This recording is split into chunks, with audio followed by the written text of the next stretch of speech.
Ամենահաճախակի հանդիպողներից է հենց լեղաքարային հիվանդությունը, երբ պացիենտը առաջին անգամ իմանում է, որ ունի քարեր լեղապարկում, կամ պատահաբար սոնոգրաֆիայով հայտնաբերված, կամ ցավային նոպայով եկել է, պարզվում է, որ հենց լեղաքարային հիվանդության նոպա է։ Այս ժամանակ պացիենտները միշտ տարակուսանքի մեջ են, վիրահատեն, թե այսպես թողնեն, ցավազրկողներ եւ այլն։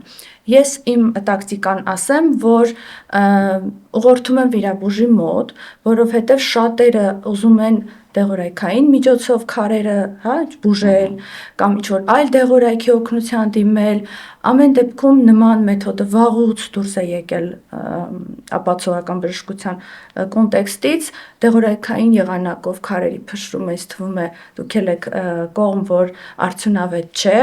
եւ միակ լուծումը լեղաքարային հիվանդության դա լեղապարկը հեռացնել քարերի հետ միասին, ոչ թե առանձին քարերը լեղապարկը թողնել, այլ լեղապարկը քարերի հետ միասին։